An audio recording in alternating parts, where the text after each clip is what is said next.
Hey KU fans, welcome to Intrust Bank Arena here in Wichita, site of today's first round NCAA tournament victory for top-seeded Kansas over Penn. 76-60, Jayhawks are moving on. Benton, your first thoughts about this amazing game?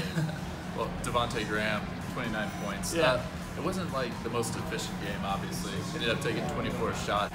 I mean, he willed this team to a win, basically. I mean, they were down 10 in the first half, and then he just took over. It was really quite a show. Yeah, and he's the perfect guy to do that because after the game, you talk to him about it, you ask him about it. Hey, did you decide to take over? His answer is, no, I just try to focus on getting stops, keeping guys positive, knowing we were okay.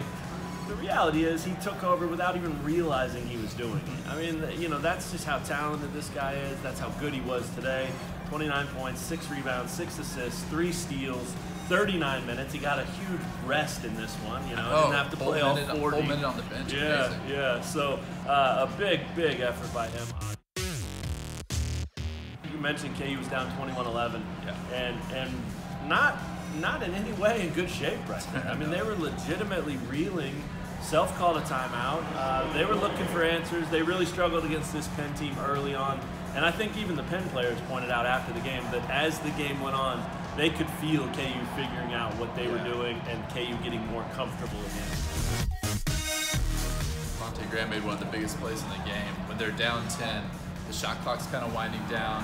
I think it's maybe 5 or 4 seconds. And there's the guy he's guarding is looking to kind of dribble his way into a three-point shot, and Graham just swipes the ball, gets a steal, pitches ahead to Svi. Svi misses a layup, but Graham was right there for the tip-in.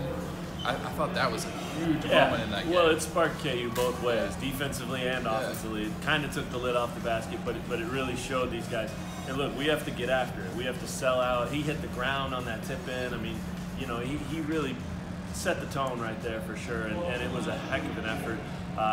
Caleb Cook, I think, was the guy who he stole the ball from. Just give me that. And Cook maybe should have shot it when he caught it at first. Oh yeah, Wood. Caleb Wood. Sorry if you're watching, Caleb. But anyway, second half, KU they got up as many as 19 at one point. Had a 13-point lead, and Penn still scrapping, cut it to 5 with 8, 10, 12 minutes left. I mean, it was far from over, but then KU again put their foot down and did kind of cruise in the second half. Yeah, I think it came down to, we kind of knew Penn was not the best offensive team coming into this, and when they were able to string together some baskets, that's when they cut into that lead in the second half. But eventually, it just would wear down.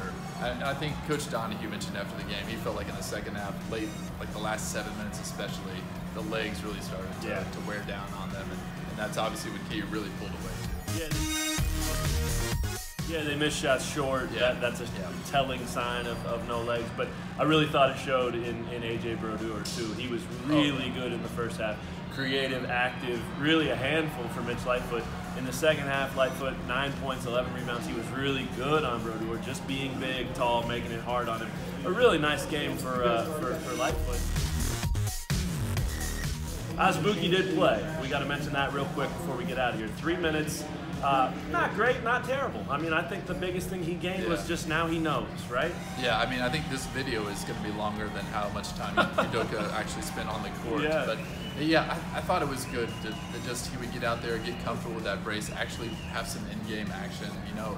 What do you have? 1 rebound, 1 steal, didn't attempt a shot. Right. He said afterwards that he claimed he isn't worried too much about it, and that he still has some explosiveness. He surely didn't show it. Right, yeah. But so you understand why he would be hesitant with that at this point. Sure. So that's why it's even better to go ahead and get that out of the way today. Exactly. Yeah, I don't think it looked like the knee was a problem. He just looked winded.